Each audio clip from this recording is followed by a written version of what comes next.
Distribuição Europa Filmes do Brasil. Versão brasileira Lipsyn, São Paulo.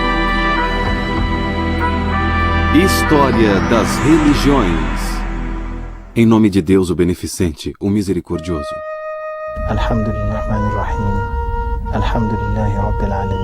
Islamismo.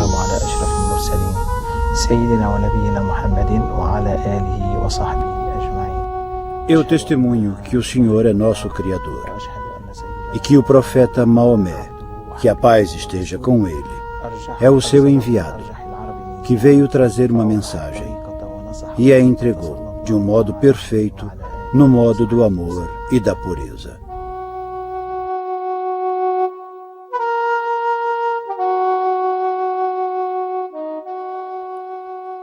Na Arábia Ocidental, pouco depois do início do século VII, nasceu um movimento religioso que mudaria a história do mundo. Maomé, filho de Abdallah, o profeta do Deus único Alá, chamou seus compatriotas para um novo modo de vida chamado Islã. No começo, o movimento evoluiu lentamente. Mas em pouco mais de 20 anos já havia alcançado toda a Arábia. Após a morte de Maomé, seus seguidores se espalharam rapidamente pelas regiões vizinhas, deitaram as bases de um grande império.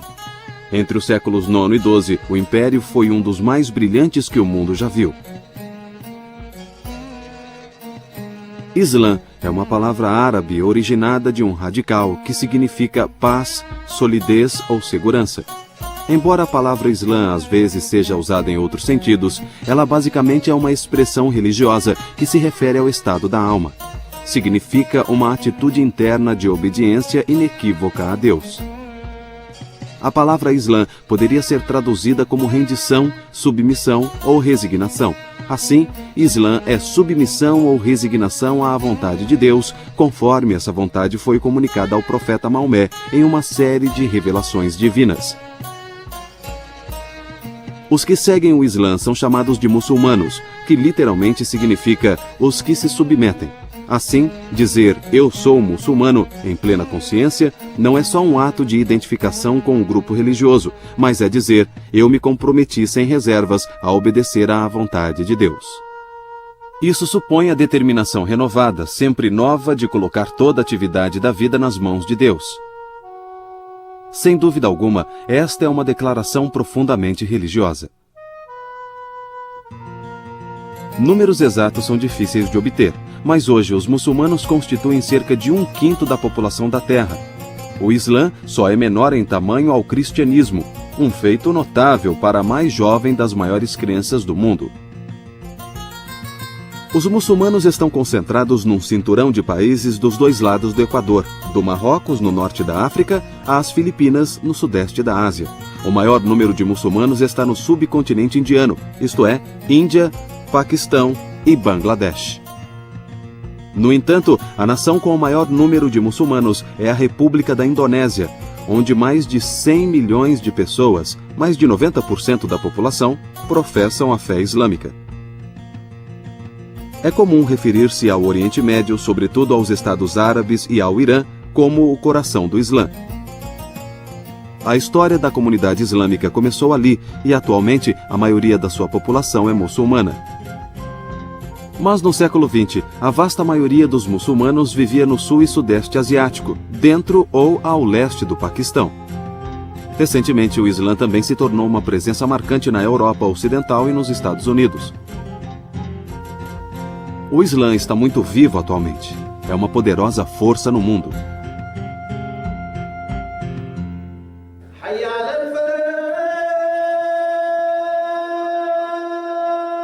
Uma das principais obrigações para todo crente muçulmano é dar testemunho de sua fé. Ele deve dar seu testemunho repetindo a fórmula da Shahada.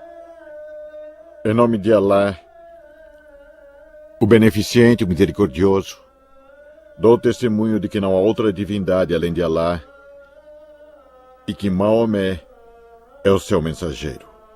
Os muçulmanos adoram a Deus e não ao profeta Maomé. Assim, é um erro crasso referir-se à religião islâmica como maometismo ou aos seus seguidores como maometanos. O papel de Maomé no Islã é muito distinto daquele de Jesus no cristianismo. Maomé é visto como um profeta, mensageiro de Deus. Os cristãos consideram Jesus como a encarnação do próprio Deus. Pouco se sabe sobre o começo da vida de Maomé, nem sequer a data precisa de seu nascimento. Embora a informação seja esparsa, sabemos que Maomé nasceu por volta de 570 d.C., numa das famílias mais pobres de Maca, a chamada Meca. O sustento de Maomé dependia do comércio. Ele viajava em caravanas para as áreas de fronteira com a Arábia. Seu chamado à profecia ocorreu por volta dos seus 40 anos. Ele era um homem reflexivo que cultivava o hábito da meditação, vigílias solitárias e jejuns nos morros perto de Meca. Ele começou a pregar depois de receber uma revelação, segundo se descreve num capítulo do Alcorão chamado O Encoberto. Os primeiros versos rezam: Ó tu, envolto em teu manto, levanta e avisa. A teu Senhor glorifica, a teu manto purifica. A tradição diz que quando Maomé recebeu as revelações, ele se aliou de tudo ao seu redor, caindo num transe. Segundo a ortodoxia islâmica, Deus foi o autor das revelações. Maomé as recebeu e o intermediário entre os dois foi um anjo, tradicionalmente identificado como Gabriel. Os árabes pagãos da época de Maomé conheciam e cultuavam várias divindades. Evidências no Alcorão e na poesia dos árabes pré-islâmicos mostram que eles conheciam um Deus superior, a quem denominavam Alá, mas não o veneravam. Deve-se notar que a palavra Alá não é o nome de um Deus. É a palavra árabe que significa Deus. Assim, as revelações de Maomé não proclamavam a existência de uma nova divindade desconhecida dos árabes. O seu propósito era afirmar que Alá é a divindade única e singular. Quando Maomé começou sua missão pública, no início seu sucesso foi pequeno. O número de convertidos era baixo. Dentre eles, não havia nenhum dos notáveis de Meca. Vários aspectos dos ensinamentos de Maomé irritavam bastante os naturais de Meca. Ele zombava dos seus deuses. Mais importante, aceitar a alegação de Maomé de ser um mensageiro de Deus também significaria aceitá-lo como governante de Meca, algo que a oligarquia dos ricos mercadores de Meca não queria. Lá ele encontrou uma oposição muito forte, até de sua própria família e tribo, que derivava o seu poder do fato de haver ídolos na Kaaba, o templo primordial erigido por Abraão com base no que cremos ter sido construído por Adão quando Deus criou o homem. Portanto, a missão do Islã, que era a da unidade divina em oposição a toda a idolatria, colidiu com as mesmas bases do poder da família da tribo Coraishita, que era a tribo do próprio profeta. Em 621, Maomé passou a comercializar com alguns cidadãos de Yatrib, um oásis a cerca de 160 quilômetros ao norte de Meca. Cerca de 70 seguidores logo se mudaram para Yatrib e 1 ano depois, Maomé o seguiu. A migração de Meca para Yatrib ficou conhecida como Égira. A cidade de Yatrib passou a se chamar Medina al-Nabi, a cidade do profeta, ou simplesmente Al-Medina, a cidade. Essa mudança marcou uma virada radical na vida do profeta. Seus ensinamentos foram postos em prática comunitária. A data da Égira também marca o início do calendário islâmico, que é baseado nos ciclos da lua. Uma vez estabelecido em Medina, Maomé voltou sua atenção para o exterior, sobretudo aos seus antigos inimigos, os de Meca. Através de uma série de alianças e ações militares, ele ganhou influência entre as tribos das regiões perto de Medina. Então, ele passou a interceptar as caravanas de Meca, que eram o sangue vital daquela cidade.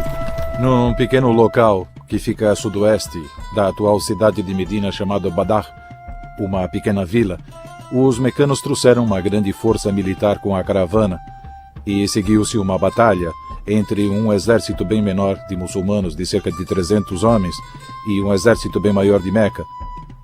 Mas o exército de Meca foi derrotado de maneira esmagadora e muitos deles morreram. O número de baixas entre os muçulmanos foi pequeno. Se os mecanos tivessem vencido, teria sido o fim do Islã. O poder de Maomé cresceu até ele conseguir tomar sua cidade natal de Meca em 630, sem luta. Ele tratou a cidade e seus habitantes com bondade. Do grande santuário de Meca, a Kaaba, foram retirados os deuses e associações politeístas, e ela se tornou o centro da devoção religiosa muçulmana. Com a conquista de Meca, Maomé tornou-se o homem com mais prestígio e poder da Arábia. Mas, em 632, apenas 2 anos após a conquista de Meca, Maomé morreu, aos 62 anos, depois de uma breve doença. A comunidade islâmica imediatamente mergulhou numa controvérsia sobre a questão da liderança. Ela foi salva da desintegração quando um grupo de companheiros próximos do profeta decidiu aclamar o ancião Abu Bakr como líder da comunidade. Assim, Abu Bakr foi o primeiro califa ou sucessor do profeta. Ele e os 3 sucessores seguintes de Maomé reinaram numa sucessão que é chamada de califado, corretamente guiado. Maomé tinha unido toda a Península Arábica sob o seu domínio, algo jamais feito antes. Sua gestão estabelecera as bases de um império brilhante, cuja glória completa se daria ao longo dos 4 séculos seguintes. Mas a maior contribuição de Maomé foi o ensinamento religioso que está na base de todo o resto. Ele trouxe uma visão de mundo totalmente nova, de onde surgiu uma das tradições espirituais mais ricas e dinâmicas da história. Para os muçulmanos, profecia é o meio pelo qual Deus comunicou sua vontade e orientação à humanidade ao longo das eras. A tradição islâmica diz, de modo diverso, que 8.000, 124.000 ou até mesmo 240.000 profetas apareceram na história. O Islã reconhece alguns dos profetas mencionados na Bíblia, como Abraão, Moisés, Davi e Jesus. Os muçulmanos acreditam que Deus enviou muitos livros no passado, alguns conhecidos, outros não. Esses incluem a Taurat, referindo-se à Torá de Moisés, o Zabur, ou Salmos de Davi, e o Injil, o Evangelho de Jesus. A esses profetas e seus livros, os muçulmanos acrescentaram o nome de Maomé e o livro enviado por ele, o Alcorão.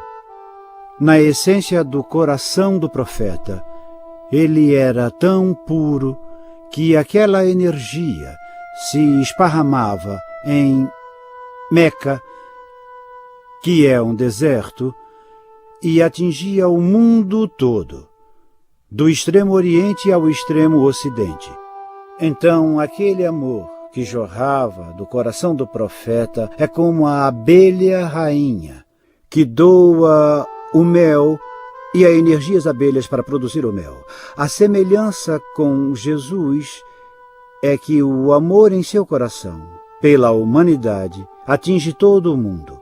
Como Moisés, o seu amor atinge todo o mundo. Subjacente à doutrina islâmica da profecia está uma compreensão peculiar da natureza humana e da condição humana.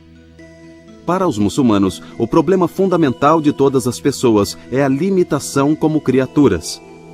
Somos ignorantes do modo certo de viver e incapazes de descobri-lo com nossas faculdades e recursos apenas. Para os muçulmanos, a história da humanidade poderia ser esboçada como um repetido processo de receber orientação através da profecia e depois o afastamento dela. Obviamente, os humanos têm uma tendência inata de se afastar do caminho divino para seguir o seu próprio. Porém, os muçulmanos creem que, com o advento de Maomé, o ciclo de mensageiros proféticos chegou ao seu ápice e final. Segundo o Alcorão, ele foi o selo dos profetas. O Islã é uma religião do livro. No seu cerne está o Alcorão, o conjunto de revelações que Maomé recebeu, iniciado com o seu chamado à profecia e durando até o final de sua vida. O Alcorão é aproximadamente do mesmo tamanho que o Novo Testamento. Está dividido em 114 suras, ou capítulos. Pouco se sabe da condição ou situação do Alcorão quando o profeta morreu. Maomé providenciara para que ao menos partes dele estivessem escritas e organizadas em capítulos. Mas a comunidade islâmica concorda que o grande trabalho de coletar e publicar o Alcorão foi feito na época dos primeiros 3 califas, ou sucessores do profeta. Acredita-se que foi nesse tempo que o Alcorão foi compilado a partir de escritos em pedras, em papiros, em pedaços de couro e em omoplatas de animais. O Alcorão também foi compilado a partir do coração dos homens, ou seja, de suas memórias. Os muçulmanos em geral concordam que o Alcorão, como o conhecemos, foi compilado sob o patrocínio do terceiro califa, Uthman. Os muçulmanos ortodoxos acreditam que desde o dia em que foi compilado, o Alcorão osmânico foi preservado de mudanças, distorções ou erros até o último sinal de pontuação. Já que os muçulmanos acreditam vivamente que o Alcorão é a própria palavra de Deus, eles resistem a traduzi-lo. Quando o Alcorão é traduzido, sobretudo para as línguas do mundo muçulmano, como o persa ou o turco, é comum imprimir o texto árabe junto com a tradução. Todos podem entender a beleza do texto do Alcorão. O árabe corânico se tornou o critério para o árabe perfeito, o modelo supremo da língua desde que o Alcorão foi revelado.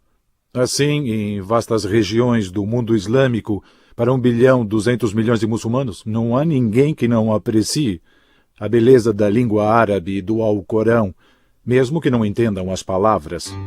Os muçulmanos tratam o Alcorão com extremo zelo e reverência. Ele nunca é posto no chão e nunca pode tocar uma substância suja. A reverência ao Alcorão também levou ao embelezamento do texto através de uma linda e refinada caligrafia, uma forma de arte que exalta a escritura de um modo direito. O Alcorão descreve Deus como possuidor de inúmeros atributos, incluindo conhecimento, poder, vida, audição, visão, vontade, etc. Uma lista dessas 99 qualidades, chamada de Os Mais Belos Nomes, foi compilada a partir do Alcorão.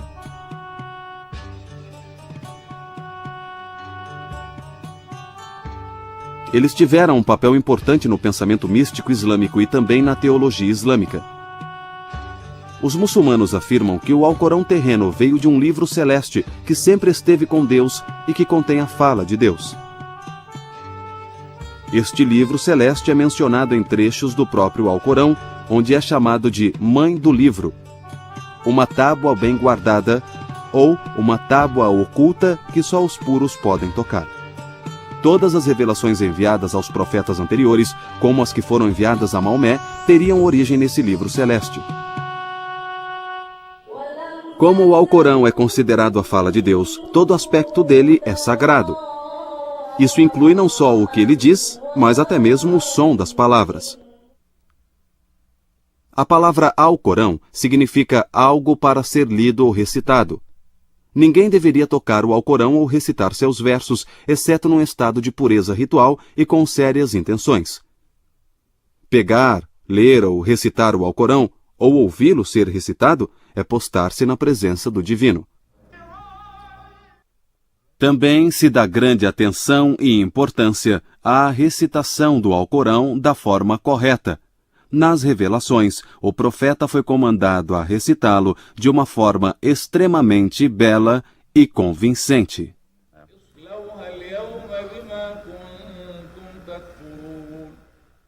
A veneração ao Alcorão também se mostra de outras maneiras.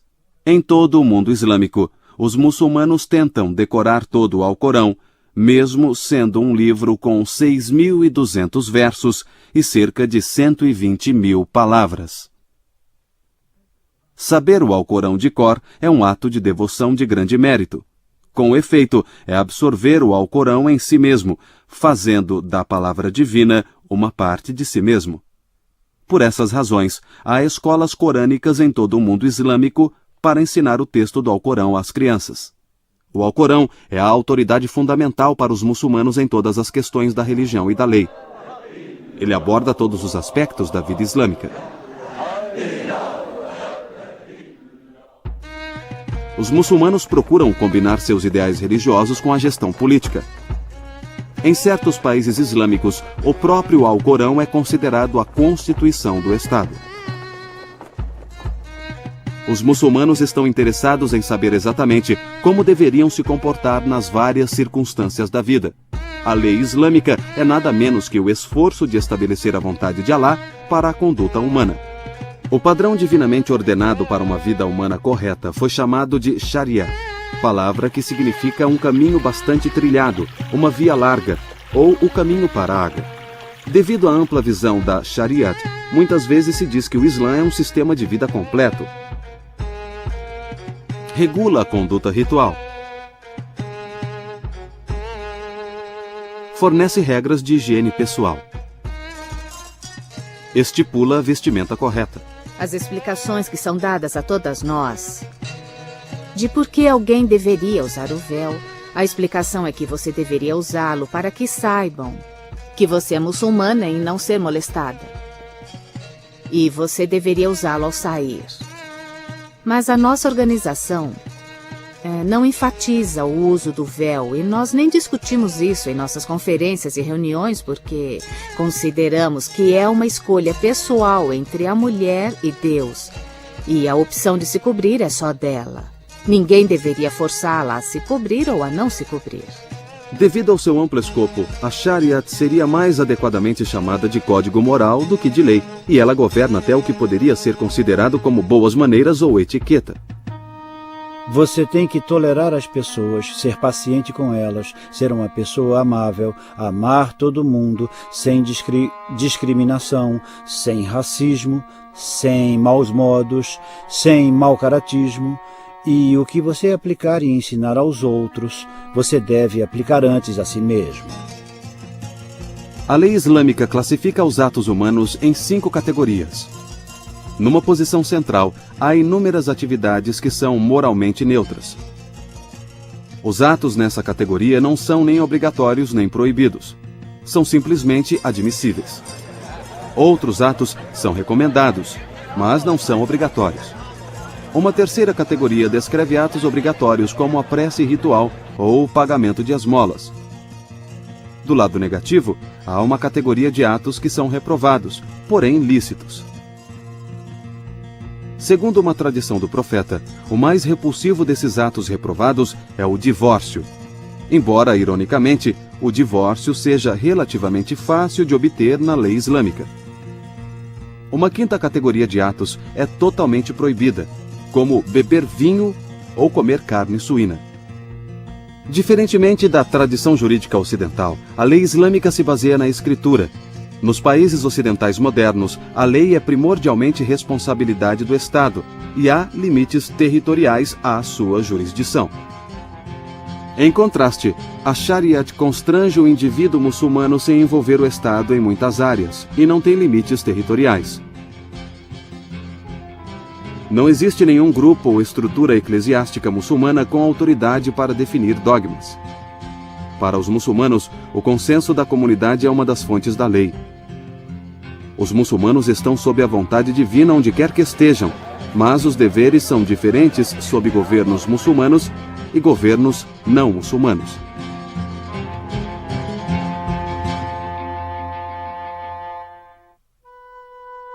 Todo muçulmano tem obrigações essenciais para com Deus. As mais importantes dessas obrigações são os 5 pilares do Islã: a profissão de fé, a oração, a doação de esmolas, o jejum e a peregrinação.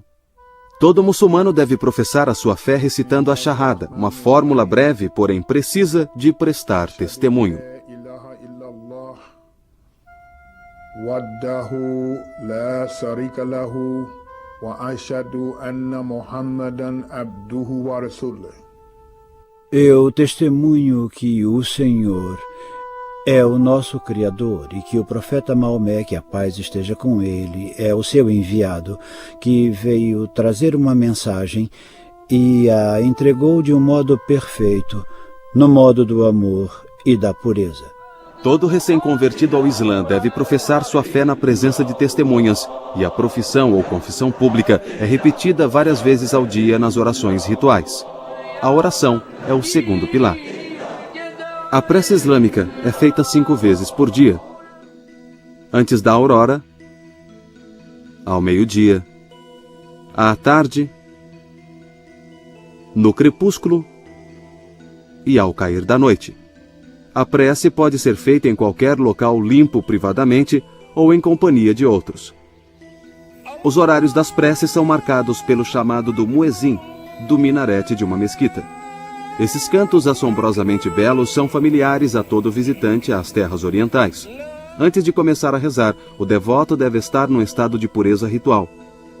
Preparativos para a reza incluem abluções e a intenção de rezar.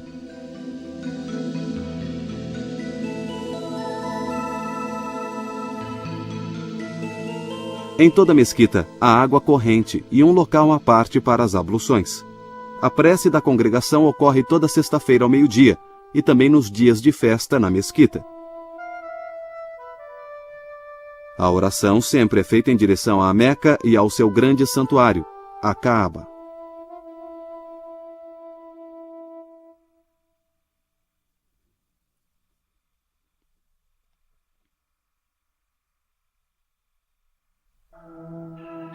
A doação de esmolas, o terceiro pilar islâmico, é uma espécie de sistema islâmico de previdência. A lei prescreve quantias específicas a serem doadas para cada tipo de riqueza que o muçulmano possua. Esse dinheiro pode ser doado aos pobres e necessitados, aos devedores, ao caminhante, ou ser genericamente gasto à maneira de Deus, conforme expresso no Alcorão. O Ramadã, o 9º mês do calendário lunar islâmico, é um período de jejum, o quarto pilar da prática islâmica. O jejum começa a cada manhã, assim que houver luz suficiente para distinguir um fio branco de um fio preto. Durante todo o dia, o muçulmano deve evitar comidas e bebidas. Depois do pôr do sol, o jejum é quebrado por uma refeição simples. Como o ano lunar muçulmano só tem 359 dias ao longo do tempo, o Ramadã varia conforme as estações.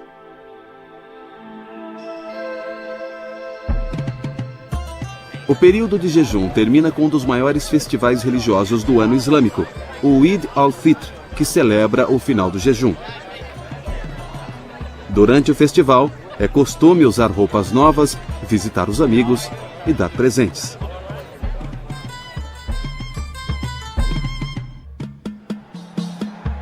O quinto pilar do Islã é a peregrinação à Meca, chamada de Hajj. Todo muçulmano saudável e financeiramente capaz deveria fazer a peregrinação ao menos uma vez na vida. Aquele que a faz é chamado de Haji.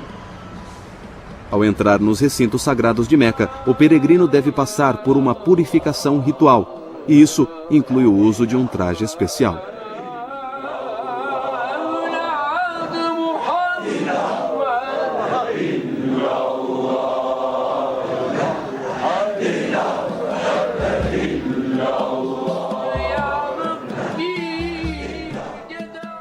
Antes de tudo, ao ir para lá, homens e mulheres devem se vestir de branco, de um modo simples. Os homens usam 2 pedaços de pano e tiram todas as suas joias. As mulheres fazem o mesmo. Assim, a pessoa fica reduzida a uma espécie de pureza e igualdade perante Deus, como no dia do juízo. Seja você rei ou mendigo, ao fazer a peregrinação não existe distinção. Nenhuma distinção, não dá para distinguir. E o tecido branco que é usado, em geral, é costurado e usado como sudário quando a pessoa morre. Só para lhe dar uma ideia, eu os vi à frente quando eu fazia a circundação da Kaaba, que é feita em sentido anti-horário, o que sugere e estabelece que tempo e espaço são de nenhuma consequência, pois você está indo em sentido anti-horário e isso indica que o tempo é só uma criação, que ele não é real. E eu vi 2 homens idosos, eles deviam ter uns 90 anos e caminhavam bem devagar, de mãos dadas. E parecia que eles eram amigos desde sempre. E eles estavam dando as voltas, sabe? Alheios ao resto do mundo. Eles devem ter levado 8 horas para fazer o mesmo que eu fiz em cerca de 2 horas e meia. E foi lindo. Foi como se o tempo parasse para eles.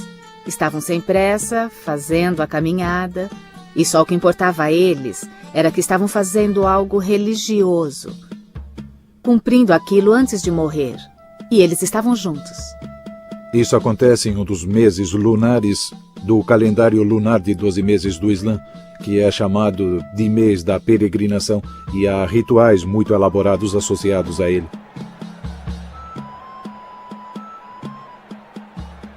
Certos movimentos e sacrifícios que representam o sacrifício de um animal. Dá-se comida aos pobres. Isso simboliza o fato de que sacrifícios têm sua própria alma perante Deus.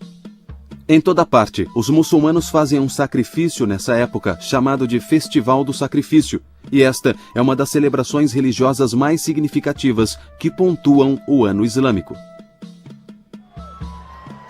Um evento culminante é prostrar-se na presença de Deus na planície de Arafá, local onde o profeta fez o seu sermão de despedida.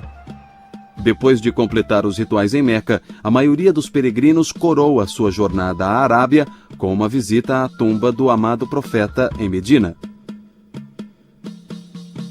A peregrinação é muito mais do que um ato de devoção individual.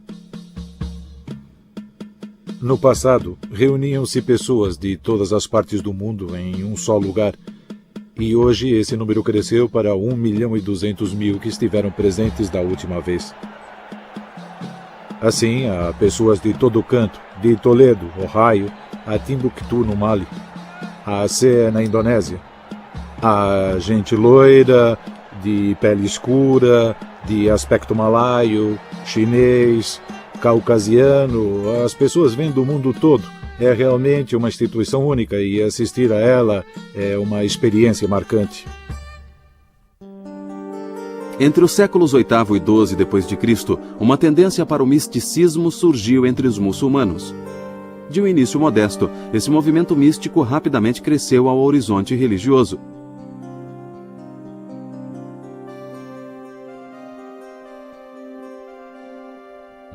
Místicos de todas as religiões dizem que estão preocupados com algo indescritível, que não pode ser adequadamente expresso em palavras.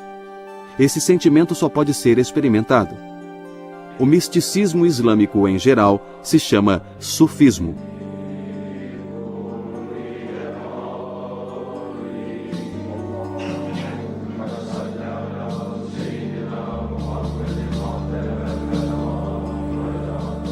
Adorar a Deus como se você o estivesse vendo. Se não estiver vendo, Ele está vendo você. E então é daí que vem o sufismo. Em árabe dizemos tasawuf, significa pureza do coração. Então tasawuf em árabe quer dizer muito cristalino como água, muito transparente. Há muitos elementos místicos na tradição islâmica que contribuíram para a ascensão do sufismo. Alguns são encontrados na vida do próprio profeta. Maomé cultivava o hábito de jejuar, meditar e orar em suas vigílias noturnas, e viveu uma vida de rígida disciplina. O Alcorão também é rico em elementos que convidam a uma interpretação mística, mesmo numa primeira leitura.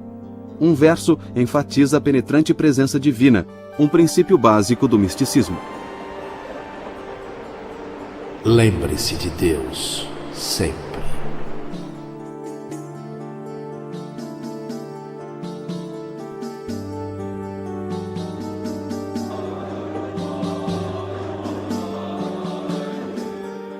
As ordens místicas sufis têm uma forma de veneração particular chamada dhikr, que significa relembrar ou mencionar.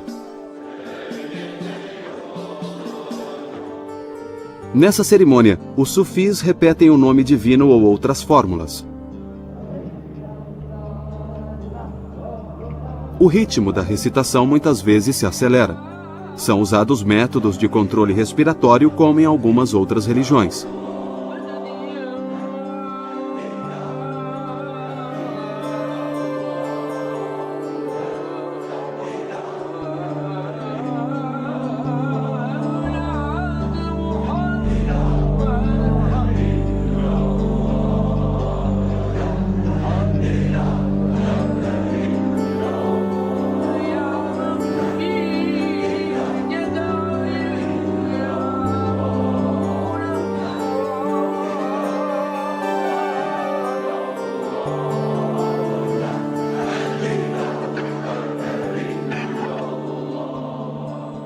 Muitas ordens sufis se movem ritmicamente junto com o canto. Uma ordem, os famosos derviches girantes da Turquia, utiliza uma dança séria e estilizada acompanhada de música. O dhikr sufi é assim um meio de atingir o êxtase. Sua finalidade é elevar o devoto para além de si mesmo, para que ele possa se perder na contemplação de Deus. Muitos místicos, ironicamente, tentaram descrever a busca mística e a forma misteriosa de unir-se a Deus. Ao longo dos séculos, uma enorme literatura de escritos sufis se dedicou a explicar o caminho místico. Então, você encontrará muitas poesias e muitos livros sufis que exprimem como você pode se purificar em suas orações diárias, em seu jejum. Você pode jejuar e ainda assim trair. Você pode rezar e ainda assim enganar. Você pode fazer qualquer coisa e ainda assim pode mentir. Mas quando você alcança um estado de pureza e sabe que Deus o está vendo, foi o que chamei de estado de excelência, de perfeição, o último estágio, então você não pode enganar. Você sabe que Deus o está vendo. Como é que vou rezar e entrar na presença divina se estou traindo e mentindo? É aí que entra o sufismo, e ele está enraizado na maioria dos ditos do profeta e do sagrado Alcorão. Confrarias sufis distintas surgiram durante o século XII. Os sufis podiam ser encontrados em todos os níveis da sociedade, inclusive entre governantes, as elites religiosas e o povo comum. Cada uma das muitas centenas de confrarias leva o nome de uma grande figura sufi. As biografias dos santos estão repletas de histórias, mostrando seu domínio sobre as forças da natureza e sua penetração nas verdades ocultas das coisas. O poder associado com um santo não termina com sua morte. O costume muçulmano é construir tumbas lindamente decoradas para os grandes santos. Levas de fiéis vêm em peregrinações a essas tumbas. Como um organismo vivo, o Islã continua a evoluir e se desenvolver à medida que cada geração de muçulmanos reinterpreta seu legado. Mesmo em séculos recentes, novas seitas continuaram a aparecer. Pastor Luiz Farrakhan. Estou registrando o meu voto porque eu pretendo, com a ajuda de Deus Onipotente, virar os Estados Unidos totalmente de ponta cabeça. Algumas dessas são variações da fé islâmica e outras romperam com a tradição islâmica de onde provieram. Continuar a apresentar o Islã como ele está fazendo é errado. Basicamente é isso, está errado. Porém, uma grande divisão da comunidade muçulmana é muito importante. É a divisão entre os que se denominam sunitas e os conhecidos como xiitas. Como já vimos, a palavra sunita significa a pessoa que segue a Sunna, ou o caminho bastante trilhado. Os sunitas referem-se a si mesmos como o povo do modo estabelecido na comunidade. Mais de 85% dos muçulmanos do mundo são sunitas, e talvez por essa razão, sua visão do Islã às vezes é chamada de ortodoxia. Não existe desacordo entre muçulmanos sunitas e xiitas sobre as doutrinas básicas do Islã. Todos pregam a unidade de Deus e que o Alcorão é incriado. A divisão entre muçulmanos sunitas e xiitas surgiu de lutas pela liderança após a morte de Maomé. A palavra Shia significa adepto de, partidário de, e o de é de Ali, o genro e primo do profeta. Surgiu a questão de quem deveria representar o profeta como dirigente da comunidade islâmica após a sua morte. A maioria considerou Abu Bakr, o venerável amigo do profeta, 2 anos mais velho que ele, e o primeiro homem adulto a abraçar o Islã, para ser o sucessor. Os líderes da comunidade se reuniram e o elegeram. Uma minoria acreditava que o profeta já tinha designado Ali, que tinha 12, 13 anos quando o profeta recebeu a mensagem do Islã e também é considerado como a primeira pessoa a ter abraçado o Islã, mas como um menino. Os xiitas acreditam que Deus jamais deixará o mundo ficar sem um guia espiritual infalível. Assim como Maomé interpretou a revelação para a sua geração, eles acreditam que um intérprete e um guia com autoridade é necessário para as gerações posteriores. Já houve 12 desses guias espirituais ou imãs. Acredita-se que o último deles ainda esteja vivo no mundo, embora oculto da visão dos homens.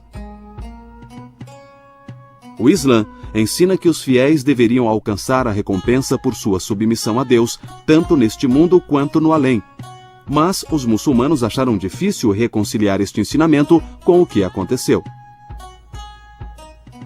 Só no século XVII, os muçulmanos contavam 3 grandes dinastias. O Império Otomano dominou o que hoje é a Turquia e regiões vizinhas. A dinastia Sefévida governou a Pérsia, ou o que hoje é o Irã, e o Império Mongol reinou na Índia. Todos culturalmente ricos, economicamente poderosos e militarmente fortes.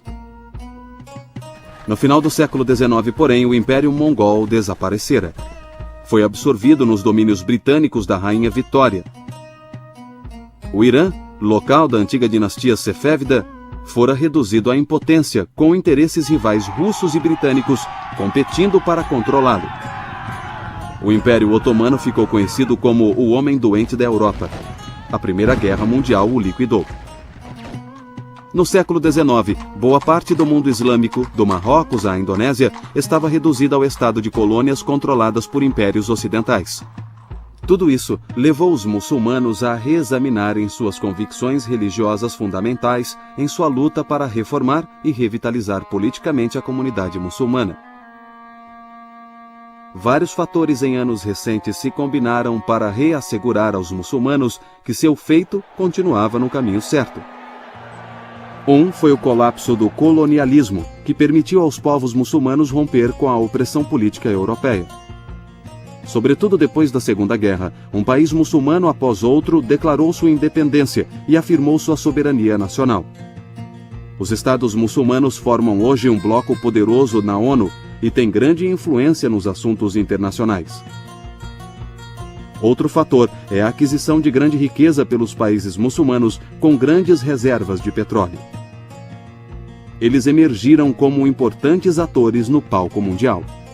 O Islã vem crescendo em parte devido ao aumento natural da população nos países muçulmanos, mas há outros fatores. Um deles é a adaptabilidade do ensinamento islâmico aos costumes locais e, portanto, a novas regiões. Outro é o ensinamento igualitário do Islã.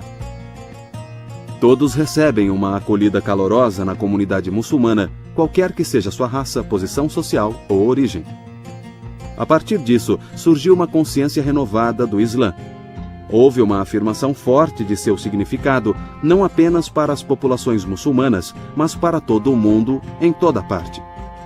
Os muçulmanos se voltam mais e mais para os valores de sua tradição. No passado, sua devoção ao Islã parece ter levado a comunidade ao ápice de seu poder e criatividade cultural. Muitos muçulmanos acreditam que para haver salvação no presente, ela deve se basear no retorno às fontes daquela força original.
A maioria dos muçulmanos busca uma vida de paz e reverência em obediência a Deus. De fato, uma saudação comum em todo o mundo muçulmano é decretada pelo Alcorão. Assalamu alaikum wa rahmatullahi wa barakatuh. Que a paz e as bênçãos estejam com vocês.